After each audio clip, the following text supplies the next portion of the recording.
people, you see this love thing, sometimes it's giving, all nice and cool. It's giving Netflix and chill. Some other times it's giving block me, I block you back. Hey, wahala for relationship. Hello, my people. Welcome back to another amazing episode of the Literal Podcast. Yay! Welcome back to your favorite podcast, the only podcast where we spill the tea, gist, sweet gist, with laughter, so much love, and of course, small basketballs sometimes. I'm your wonderful host, Ogechinze, aka the Phenomenal Oge. You know how we do it here. Welcome back to the podcast, and thank you so much for joining us once again. If this is your first time seeing this podcast, you're welcome. I want to remind you to please click on the subscribe button so you can get notified every time we post a new video, and turn on your notification button for that, obviously, very important. And don't forget to please like this video, drop your comments as it goes by, and then share to all your friends, your family, your loved ones, and even your enemies, because hey, what shall it profit you not to share this video, my darling? Thanks very much. So today we're going to be talking about something very important, something very crucial, which is conflict resolution in relationship. Exactly, you get me? So today we're talking about conflict resolution in relationships. Sit with me, sit tight, grab your coffee, grab your tea, grab your drink, whatever it is you want to drink, my dear. Grab it, grab your favorite snack. It's about to be a movie. Period. Today we're entering this very important matter, which is relationship plus fight equals to wahala that we must solve. You get me? Every relationship has its own issues. Every relationship has its own quarrels, its own fights, its own challenges. But the fact that you're fighting or you have issues in your relationship doesn't mean the relationship is bad. No, not necessarily. You guys might just be, two different adults trying to figure things out and understand each other. So we get to get more understanding of how to resolve conflict, because having the conflict is not the problem.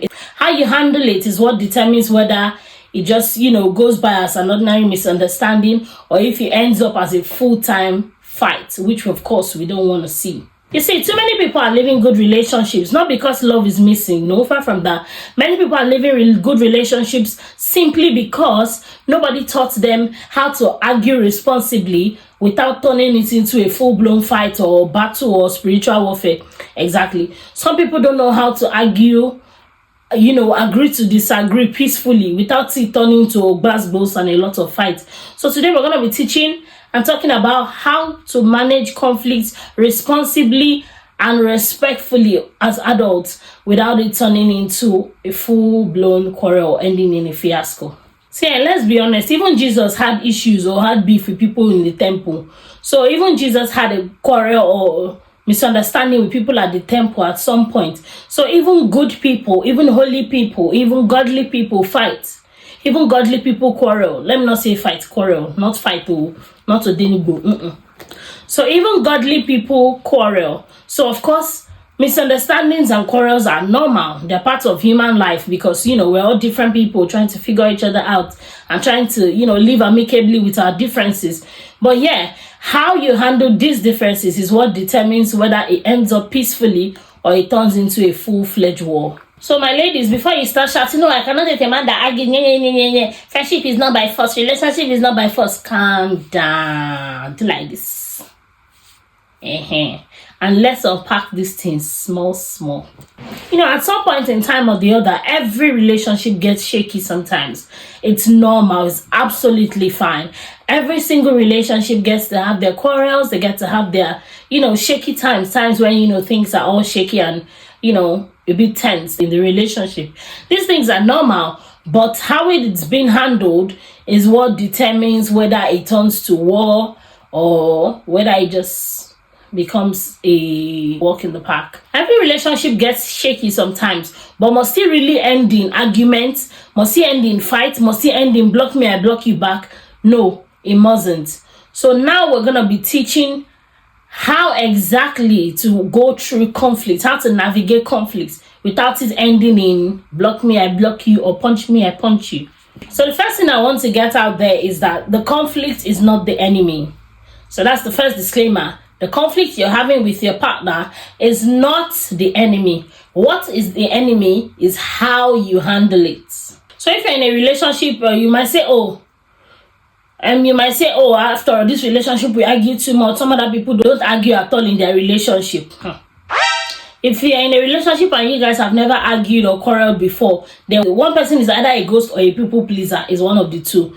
So it's normal for human beings to argue. It's normal to agree to disagree. It's absolutely fine. No one lie we were told here.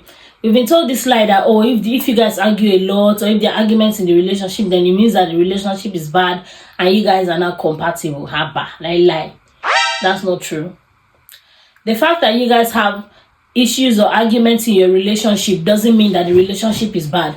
What makes the relationship bad or toxic is if you guys have heated or immature quarrels. It depends on how you people handle it. If you guys conflict resolution is bad and toxic, then the relationship can be classified as bad or toxic. But if your conflict resolution skills are great, you won't have any of those issues.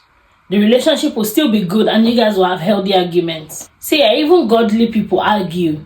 Even Paul and Barnabas in the Bible, they argued and they split up the entire mission that they were sent. Remember Paul and Barnabas? Exactly. They argued and they split up the mission. So even godly people argue. So the fact that you're arguing doesn't mean you're ungodly or you're an unbeliever. No, not necessarily. It just makes you human. Listen here. Conflict doesn't mean that you're with the wrong person. Far from it. It only means that you're two different people trying to build something together and figure each other out. And of course, friction is part of the process. So that's why you have this argument. So it is part of the process. It's normal. So the conflict you guys are having is not a red flag. No. How you handle the conflict is what determines whether it becomes a red flag or a green flag. A conflict also doesn't mean that your partner hates you. Far from it. The fact that you and your partner are arguing or you guys have issues or quarrels doesn't mean that your partner hates you. Far from it. It just means that both of you care so much about each other, but you just have different ways of expressing it. I'll give you an example. Let's assume that Mr. A is in a relationship with Mrs. A. So Mr. A says, babes, let's save money, or let's save our money, let's be prudent in our spending. And Mrs. A says, well, I understand that you want us to save and all that, but me, I want soft life, but we need to bring out some money out of the money for soft life. And then if Mr. A says, no, we can't do that. We're not going to bring out any money for soft life. We need to be prudent. We need to save for our future, blah, blah, blah, blah, blah. And then Miss A is offended. And Mrs. A goes on and concludes in her head that Mr. A is a stingy man. While Mr. A goes on in his head and concludes that Mrs. A is, selfish or she's just wasteful and all that. No, it's not exactly the case. The only problem here is the fact that both of them have issues with communicating their differences. They are two different people. They are clearly wired differently. Mr. A believes in prudent spending and saving, while Mrs. A believes in, you only live once. You gotta chop life and have the soft life. They are both not wrong. They're just coming from two different ends of it. They're coming from two different perspectives. So what now determines whether that argument is going to turn into conflict or not is the methods they employ in trying to sort out their differences. The best thing to do will be to have a dialogue about it. Hear each other out first.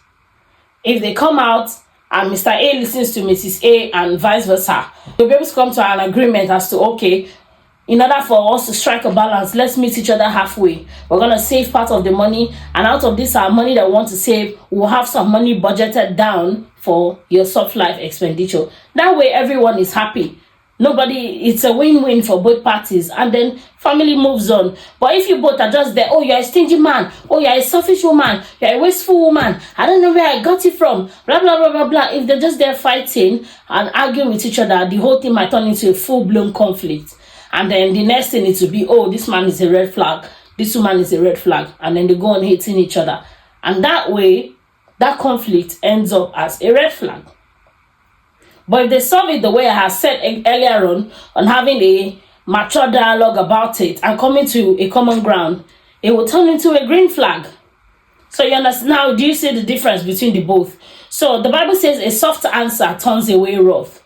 So how you respond to something determines the outcome of the conflict. Sometimes if you take time to just sit back, keep quiet, and think what you want to say through, you'll be surprised that you actually turn around the situation of things. But by the time you speak out of anger, you end up saying things that you would regret eventually. And unfortunately, those things have already been said. And your partner that you're talking to, unfortunately, is angry at the same time as well. So they're going to be taking it exactly how they're hearing it. So your partner is not going to be making excuses for you at that time, saying, oh, she just said it out of anger, or he just said it out of anger. Of course not. We're going to be hearing, oh, that's exactly what you mean. So how you handle your conflicts, and whether you give a soft answer or a rough answer, determines whether it becomes a full-blown war or whether it gets resolved like the snap of the finger. So second thing we're going to be talking about, you might even want to ask, why do we even fight in the first place? Why do we fight? There's so many reasons why we fight. Number one reason why a fight could erupt between couples is pride. You hear one party say something like, oh, how dare you talk to me like that? How can you talk to me like that? Who are you to talk to me like that? Blah, blah, blah, blah, blah. That pride alone is a big reason why a fight is going to erupt. If you understand that in a relationship, it is both of you against the problem. If you people sit down and tell yourself, you're not the problem, I'm not the problem, the problem is the issue at hand, and it is both of us against the problem, not the problem determining how things go between us. So if both of you have that tag team idea in your mind, and you understand that, okay, it's you guys are both on the team, you're always on the same side, you're both on one side, and you guys are against the problem. That way, you will see that you will not allow pride to creep in. So if you understand that, oh, this person is my partner, this person has got me for life, this person has no reason to want to hurt me intentionally, you will see that your perspective or reason or your amount of annoyance will actually reduce. Sometimes when pride gets into the way, you start hearing things like, oh, how dare you talk to me like that? Am I your mate? You hear things like, oh, how dare you talk to me like that? I had the audacity to even talk to me like that. I don't blame you. It's not your fault. It's because you saw me in this house. It's because we're here together. I don't blame you. People that are your mates are meant to be calling me uncle. People that are your mates are meant to be doing this one. Blah, blah, blah, blah, blah. If not, I stoop so low to come and marry you. Would you have the guts to be talking to me like this? Pele, oh, uncle sir, sorry, don't be angry. Why didn't you marry your age mate and leave that small girl alone? So the moment you decided to marry this small girl, you guys have become you have become age mates. So the marriage or the relationship has cancelled out whatever age bracket is between the both of you. So there is no how dare you talk to me like this, how dare you this, how dare you that. I'm not your mate, it's not your fault. Bros, don't be angry, sir. We know that you senior, don't be angry. But that doesn't count anymore. So what now happens is both of you are on the same page. You guys are on the same team. So it's both of you against the problem. So whatever the problem is, you will never think of having to say, oh, I don't blame you. It's not your fault. It's because I married you. It's because of this. It's because of that. You know, that kind of statement won't even need to come up at all. And if that statement is eradicated, it will be one reason for conflict down.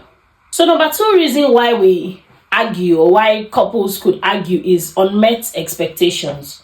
That's another very major or very serious reason why most people argue. Unmet expectations.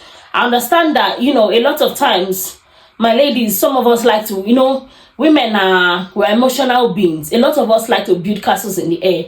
We like to think in our head that, oh, you already have it planned in your head that, okay, as I'm getting married to this man, this is the kind of marriage I want. I want him to do this. I want him to treat me like a princess. I want him to talk to me like this. I want him to call me all day. I want him to think about me all the time. I want him to take me around the world. I want him to do this. I want him to do that. You have your expectations, and the man too has his own expectations. He might have it in his head that, oh yes, I saw my mother do this for my dad. My mom used to cook, clean, bath, do this, do that, anything, do everything in the house. I expect my wife to do the same. But unfortunately, you might marry one lady who comes and she doesn't have the time or even the ability to cook like your mom. She might not cook all the time. She might not do all your laundry and the dishes and all the house chores alone. She might want you to help her, which should be ideal. So, that way both of them might end up having unmet expectations, because the man you're expecting to do everything and treat you like a princess might not even be that kind of guy. He might not have grown up saying that, so he might not even know exactly how to do all these things. So when you start having him falter in places like that, you start getting upset, and then it becomes a problem. Oh, you don't call me enough, you don't text me, you haven't given me money, you don't give me allowance. Look at so and so person's husband gives her allowance. Then you start doing comparison, because you have a lot of expectations and castles you have built in the air that have been unmet.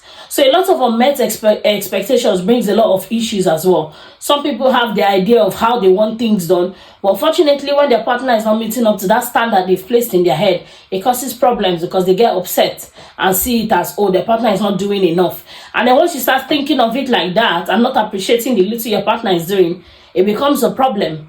Don't get me wrong, definitely there's room for change, there's room for improvement, but this improvement, it needs time. This change needs time, and it needs to be communicated politely. You cannot say, oh, look at all your mates, they're giving their wives money. Look at all your mates, they take their wife around the world, they take their wife shopping, they buy designer bags. Yeah, maybe they're not exactly his mates, my sister. The fact that they are mates by age doesn't mean they are mates by pocket. You get me? So you will not really say, oh, look at your mates doing this. Comparison is a thief of your joy. Comparison is number one thief of your joy. So once you start comparing yourself or your relationship with that of another person, before long you'll be shocked about how sad you will become all of a sudden. That your partner that you thought was trying before, that you were happy with, you'll be surprised as to how much you become so ungrateful and so upset with whatever it is that they're doing, because they suddenly wouldn't be doing enough to you, simply because you're comparing them with another person or another couple that you know somewhere, or even another couple that you've seen online. So the fact that your husband cannot meet up with all the expectations you want right now doesn't mean there won't be a time when he'll be able to do those things for you, or it doesn't mean that he is a bad husband. So if your husband is actually a good husband, a good man, he's taking care of his family, he's meeting up with other needs and other things with the family, he's good to you, he's kind, he's supportive, he's helpful and all that, and the only thing is the fact that, oh, he's not giving you a lot of money and flying you around the world. Come on, cut that man some slack. He's trying his best. He might not have the money to fly you around the world yet, but if you guys work together and you guys, put your hope in God and also put in the work as well, one day he'll be able to fly you around the world, and you guys will fly each other around the world as well, and that would be great. So number 3 reason why we quarrel sometimes is past trauma. Some people, you're not angry at your husband, you're angry at your ex that broke up with you that disappointed you or broke your heart in 2017. Some of you are angry with your ex from 2015, and you're just taking out the frustration on your husband now because he's doing something similar to what your ex has done in the past. So some people, it's past trauma that they're dealing with that is causing the arguments or the fights they have with their partners these days. Some people, is a lot of unresolved parental issues, daddy issues, trauma that they've taken down to their current marriage, that unfortunately their husband might end up doing something that just reminds them of something negative their dad used to do in the past, or one of their exes used to do in the past, and then it just brings that trigger, and then they get angry and they start ranting and unleashing all the dragon in them on their partner. But unfortunately, the man will not understand that, oh, it's not actually you that is the problem. It is the fact that what you did is a trigger that reminds them of a past trauma. So sometimes past traumas contribute to the reasons why people fight with their partners. Number 4 reason why people argue is insecurity. Some people are insecure. Some people have a lot of insecurity problems. So that's another reason why some people fight with their partners. Some people will say, things like, oh, where are you coming from? I called you twice, you didn't pick your phone. And the person's like, oh, I wasn't in a position whereby I could pick. And then you're sitting and you're thinking like, no, that's a lie. But if I call you, you should pick your phone. You should do this, you should do that. Oh, where did you go? Where are you coming from? Who's that person talking to you? Who's that person texting you? Who called you? Who did this? Who did that? It's unnecessary insecurities. Sometimes those are the reasons why some people quarrel with their partner. Sometimes the reason for some people's quarrel is just simply their insecurities playing up. So number 5 reason why some people fight or quarrel with their partner is miscommunication. Sometimes miscommunication, I think that's like the major reason why people quarrel. So you might be saying something, your partner is interpreting it as another thing. You might say, oh, it's fine, but your partner is interpreting it as, oh, it's time for war. So you might be saying, oh, I said it's fine, but your partner will be like, oh no, the tone of your voice said something else. So that's miscommunication there. So the fact that you're saying something, sometimes your partner is not hearing exactly what you're saying the way you mean it. So sometimes that miscommunication causes friction and it brings up quarrels and fights. Now, another reason why people quarrel is overthinking. My ladies, shout out to you. Women are very good overthinkers, but don't get me wrong, that doesn't mean men don't overthink as well. Some men too are very good at overthinking, but we ladies, we tend to overthink a lot sometimes. So please, men, don't give your woman a reason to overthink. Explain yourself when necessary. Explain yourself when you need to, so that you don't leave her to chance thinking the worst things in her head. So sometimes it's overthinking that causes problems.